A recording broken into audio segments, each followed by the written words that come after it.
ಶುಭೋದಯ ವಿದ್ಯಾರ್ಥಿಗಳೇ, ಇಂದು ನಾವು 5ನೇ ತರಗತಿಯ ಪಠ್ಯಪುಸ್ತಕವಾದಂತಹ ತಿಳಿ ಕನ್ನಡ ಇದರಲ್ಲಿ ಸಾರುತ್ತಿದೆ ಸೃಷ್ಟಿ ಎಂಬ ಪದ್ಯವನ್ನು ಗಮನಿಸಿದ್ವಿ. ಅದರ ಪ್ರಶ್ನೋತ್ತರಗಳನ್ನು ಗಮನಿಸಿದ್ವಿ. ಈಗ ಪೂರಕ ಒಂದು ಕತೆ ಇದೆ. ಆ ಕಥೆಯನ್ನು ಗಮನಿಸೋಣ. ಈ ಕೆಳಗಿನ ಕತೆ ಓದಿ ಪ್ರಸ್ತುತ ಪದ್ಯದ ಭಾವಾರ್ಥದೊಂದಿಗೆ ಇರುವ ಸಂಬಂಧ ತಿಳಿಯಿರಿ. ಮಾವಿನ ತೋಪು. ಇಡೀ ತೋಪು ಮಾವಿನಕಾಯಿ ಹಣ್ಣುಗಳಿಂದ ತುಂಬಿತ್ತು. ಅದು ನೋಡುಗರ ಕಣ್ಮನ ಸೆಳೆಯುತ್ತಿತ್ತು. ಮಕ್ಕಳು ಹಣ್ಣನ್ನು ಪಡೆಯಲು ಕಲ್ಲು ಬೀಸುತ್ತಿದ್ದರು. ಒಬ್ಬ ಹುಡುಗಿ ಮಾವಿನ ಹಣ್ಣಿಗಾಗಿ ಕಲ್ಲು ಬೀಸಿದಳು. ಆ ಸಂದರ್ಭದಲ್ಲಿ ಅದೇ ರಸ್ತೆಯಲ್ಲಿ ಹೋಗುತ್ತಿದ್ದ ರಾಜನಿಗೆ ಕಲ್ಲು ಬಡಿಯಿತು. ರಾಜನು ಕಲ್ಲು ಬಂದ ದಿಕ್ಕಿಗೆ ನೋಡಿದನು. ಅವನ ಸೈನಿಕರು ಈ ದೃಶ್ಯ ನೋಡಿ ಗಾಬರಿಯಾದರು. ಓಡಿ ಹೋಗಿ ಕಲ್ಲು ಬೀರಿದ ಹುಡುಗಿಯನ್ನು ಹಿಡಿದು ತಂದರು. ಆ ಹುಡುಗಿಗೆ ಸೈನಿಕರು ರಾಜನಿಗೆ ಏಕೆ ಕಲ್ಲು ಬೀಸಿದೆ ಎಂದು ಕೇಳಿದರು. ಹುಡುಗಿಯು, ನಾನು ರಾಜನಿಗೆ ಕಲ್ಲು ಬೀಸಲಿಲ್ಲ, ಮಾವಿನ ಮರಕ್ಕೆ ಬೀಸಿದೆ. ಅದು ಆಕಸ್ಮಿಕವಾಗಿ ರಾಜನಿಗೆ ಬಡಿದಿದೆ. ಕ್ಷಮಿಸಿ, ನನ್ನ ತಪ್ಪಿಲ್ಲ ಎಂದಳು. ಸೈನಿಕರು ರಾಜನಿಗೆ ಕಲ್ಲು ಬೀಸಿದ್ದಕ್ಕೆ ಶಿಕ್ಷೆ ಏನು ಗೊತ್ತೇ? ಚಡಿಯೇಟು ಎಂದು ಭಯ ಹುಟ್ಟಿಸಿದರು. ಆಗ ಅವಳು ರಾಜನ ಹತ್ತಿರ ಹೋಗಿ, ಸ್ವಾಮಿ, ಮರಕ್ಕೆ ಕಲ್ಲು ಬೀಸಿದರೆ ಅದು ಹಣ್ಣು ಕೊಡುತ್ತದೆ. ಆದರೆ ಆಕಸ್ಮಿಕವಾಗಿ ನಿಮಗೆ ಕಲ್ಲು ಬಿದ್ದುದಕ್ಕೆ ನನಗೆ ಚಡಿಯೇಟು ಕೊಡುವುದಾದರೆ ಚಡಿಯೇಟು ಕೊಡಿ ಎಂದಳು. ರಾಜನು ಅವಳ ಜಾಣತನಕ್ಕೆ ಮೆಚ್ಚಿದನು. ನೀನು ಜಾಣ ಹುಡುಗಿ. ಮರ ಕಲ್ಲು ಬೀರಿದವರಿಗೆ ಹಣ್ಣು ಕೊಡುತ್ತದೆ. ಆಕಸ್ಮಿಕವಾಗಿ ಕಲ್ಲು ತಗಲಿದಕ್ಕೆ ಚಡಿಯೇಟು ಕೊಡುವಷ್ಟು ಕಟುಕನಲ್ಲ ನಾನು. ಈ ತೋಟವನ್ನೇ ನಿನಗೆ ಬಹುಮಾನ ಕೊಡುತ್ತೇನೆ ಎಂದು ಅವಳನ್ನು ಸಂತೈಸಿದನು. ಇದೊಂದು ಕತೆ ಇದೆ. ಪೂರಕ ಓದು. ಏನು ಗೊತ್ತಾ? ಒಂದು ಮಾವಿನ ತೋಪು. ಅಲ್ಲಿ ತುಂಬ ಮಾವಿನ ಹಣ್ಣಿತ್ತು. ಅದು ನೋಡಿದ್ರೆ, ಮಾವಿನ ಹಣ್ಣನ್ನು ನೋಡಿದ್ರೆ ಎಲ್ಲರೂ ಏನು ಮಾಡಬೇಕು? ತಗೋಬೇಕು, ಕಿತ್ಕೋಬೇಕು ಅಂತ ಆಸೆ ಆಗ್ತಾಯಿತ್ತು. ಮಕ್ಕಳು ಹಣ್ಣುಗಳನ್ನು ಪಡೆಯಲು ಏನು ಮಾಡ್ತಿದ್ರು? ಕಲ್ಲು ಬೀಸ್ತಾಯಿದ್ರು. ಮಕ್ಕಳು ಸಹಜವಾಗಿ ಹಣ್ಣನ್ನು ನೋಡಿದ ತಕ್ಷಣ ಏನು ಮಾಡ್ತೀರಾ? ಕಲ್ಲನ್ನು ಬೀಸ್ತಾ ಇದ್ರಿ. ಒಬ್ಬ ಹುಡುಗಿ ಮಾವಿನ ಹಣ್ಣಿಗಾಗಿ ಕಲ್ಲು ಬೀಸಿದಳು. ಆ ಸಂದರ್ಭದಲ್ಲಿ ಅದೇ ರಸ್ತೆಯಲ್ಲಿ ಸೈನಿಕರು ಏನು ಮಾಡಿದ್ರು?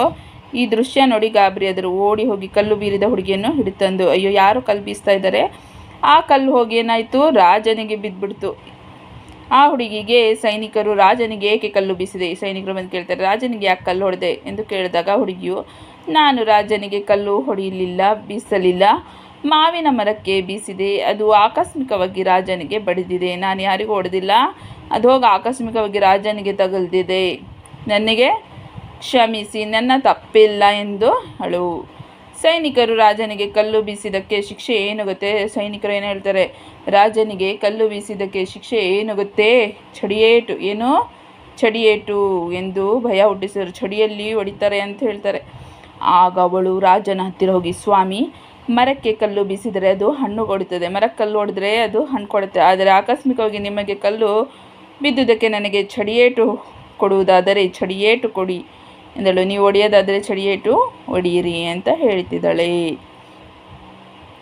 ರಾಜನು ಅವಳ ಜಾಣತನಕ್ಕೆ ಮೆಚ್ಚಿದನು. ರಾಜನ ಏನು ಮಾಡ್ತಾನೆ? ಅವಳ ಜಾಣತನಕ್ಕೆ ಮೆಚ್ತಾನೆ. ನೀನು ಜಾಣ ಹುಡುಗಿ. ಮರ ಕಲ್ಲು ಬೀರಿದವರಿಗೆ ಹಣ್ಣು ಕೊಡುತ್ತದೆ. ಆಕಸ್ಮಿಕವಾಗಿ ಕಲ್ಲು ತಗಲಿದಕ್ಕೆ ಚಡಿಯೇಟು ಕೊಡುವಷ್ಟು ಕಟುಕನಲ್ಲ. ಆಕಸ್ಮಿಕವಾಗಿ ಏನಾಗಿದೆ? ನೀನು ಆಕಸ್ಮಿಕವಾಗಿ ಕಲ್ಲು ಹೊಡೆದಿದ್ದಕ್ಕೆ ನಾನು ಚಡಿಯೇಟು ಹೊಡೆಯೋಷ್ಟರಲ್ಲೂ ಕಟಕನಲ್ಲ. ಈ ತೋಟವನ್ನೇ ನಿನಗೇನು ಮಾಡ್ತೀನಿ? ಬಹುಮಾನವಾಗಿ ಕೊಡ್ತೀನಿ. ಈ ತೋಟವನ್ನು ನಿನಗೆ ಬಹುಮಾನವಾಗಿ ಕೊಡ್ತಾ ಇದ್ದೀನಿ ಎಂದು ಅವಳನ್ನು ಸಂತೈಸ್ತಾನೆ. ಕೆಲವೊಂದು ಪ್ರಶ್ನೆಗಳು ಕೊಟ್ಟಿದ್ದಾರೆ. ಈ ಕೆಳಗಿನ ಪ್ರಶ್ನೆಗಳಿಗೆ ಉತ್ತರಿಸಿರಿ. 1. ಮಾವಿನ ತೋಪು ನೋಡುಗರ ಕಣ್ಮನ ಸೆಳೆಯುತ್ತಿತ್ತು. ಏಕೆ? ಉತ್ತರ: ಮಾವಿನ ತೋಪು, ಇಡೀ ತೋಪು ಏನು? ಹಣ್ಣುಗಳಿಂದ ತುಂಬಿತ್ತು. ಅದು ನೋಡುಗರ ಕಣ್ಮನ ಸೆಳೆಯುತ್ತಿತ್ತು. ಹುಡುಗಿ ಮಾವಿನ ಮರಕ್ಕೆ ಏಕೆ ಕಲ್ಲು ಎಸೆದಳು? ಹುಡುಗಿ ಮಾವಿನ ಮರಕ್ಕೆ ಹಣ್ಣು ಸಿಗುತ್ತದೆ ಎಂದು ಕಲ್ಲು ಬೀಸಿದಳು.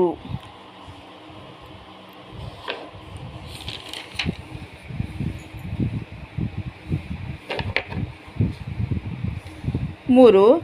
ಸೈನಿಕರು ಹುಡುಗಿಯನ್ನು ರಾಜನ ಬಳಿ ಏಕೆ ಹಿಡಿದು ತಂದರು? ರಾಜನಿಗೆ ಕಲ್ಲು ಹೊಡೆದಿದ್ದರಿಂದ ಸೈನಿಕರು ಹುಡುಗಿಯನ್ನು ರಾಜನ ಬಳಿ ಕರೆದು ತಂದರು. ಸೈನಿಕರು ಕಲ್ಲು ಹೊಡೆದ ಹುಡುಗಿಗೆ ಯಾವ ಶಿಕ್ಷೆ ಸಿಗುತ್ತದೆ ಎಂದು ಹೇಳಿದರು? ಸೈನಿಕರು ಕಲ್ಲು ಹೊಡೆದ ಹುಡುಗಿಗೆ ಚಡಿಯೇಟು ಸಿಗುತ್ತದೆ ಎಂದು ಹೇಳಿದರು. ರಾಜನು ಹುಡುಗಿಗೆ ತೋಟವನ್ನು ಬಹುಮಾನವಾಗಿ ಏಕೆ ಕೊಟ್ಟನೋ? ರಾಜನು ಹುಡುಗಿಯ ಜಾಣ್ಮೆಯನ್ನು ನೋಡಿ ಹುಡುಗಿಗೆ ತೋಟವನ್ನು ಬಹುಮಾನವಾಗಿ ಕೊಟ್ಟನು. ಇಲ್ಲಿ 3 ಕೋತಿ ಇದೆ. ಯಾರು ಹೇಳ್ತೀರಾ ಇದು?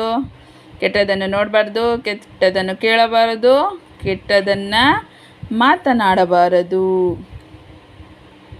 ಈ 3 ಕೋತಿಗಳು ಬದುಕು ಸವಿಯಾಗುವ ಸಂದೇಶವನ್ನು ನೀಡುತ್ತಿವೆ. ನೀವು ಗುರುತಿಸಿ ಬರೆಯಿರಿ. 3 ಕೋತಿ ಇದೆ. 1. ಮೊದಲನೇ ಕೋತಿ, ಕೆಟ್ಟ ಮಾತನ್ನು ಆಡಬಾರದು, ಬೇರೆಯವರಿಗೆ ಬೈಯೋದು ಕೆಟ್ಟದ್ದು, ನಮ್ಮ ನಾಲಿಗೆ ಶುದ್ಧವಾಗಿರಬೇಕು ಎಂದು ಮೊದಲನೇ ಕೋತಿ ಬಾಯಿ ಮುಚ್ಚಿಕೊಂಡಿದೆ. 2ನೇ ಕೋತಿ, ಕೆಟ್ಟ ಮಾತನ್ನು ಆಡಿದ್ದನ್ನು, ಬೈಗುಳವನ್ನು, ಕೆಟ್ಟ ನುಡಿಯನ್ನು ಕೇಳುವುದಿಲ್ಲ, ಯಾರಾದರೂ ಬೈಯೋದು ಕೇಳಲ್ಲ ನಾನು ಅಂಥೇಳಿ ಕಿವಿಯನ್ನು ಮುಚ್ಚಿಕೊಂಡಿದೆ. 3ನೇ ಕೋತಿ, ಕೆಟ್ಟದನ್ನು ನೋಡುವುದಿಲ್ಲ ಎಂದು ಕಣ್ಣು ಮುಚ್ಚಿಕೊಂಡು ಸಂದೇಶವನ್ನು ನೀಡಿದೆ. ಕೆಟ್ಟದ್ದನ್ನು ಏನು ಮಾಡಲ್ಲ ನಾನು, ನೋಡಲ್ಲ ಅಂಥೇಳಿ ಕಣ್ಣು ಮುಚ್ಕೊಂಡು ಕೂತಿದೆ. ಅರ್ಥ ಆಯ್ತಾ ವಿದ್ಯಾರ್ಥಿಗಳೇ? ನೀವು ನಮ್ಮ ಚಾನೆಲ್ಗೆ ಹೊಸದಾಗಿ ಭೇಟಿ ನೀಡಿದಲ್ಲಿ ತಕ್ಷಣ ಬೆಳಗ್ಗೆ ಕ್ಲಾಸನ್ನು ಸಬ್ಸ್ಕ್ರೈಬ್ ಮಾಡಿ, ಲೈಕ್ ಮಾಡಿ, ಶೇರ್ ಮಾಡಿ, ಕಮೆಂಟ್ ಮಾಡಿ. ಧನ್ಯವಾದಗಳು. Please subscribe my channel once again.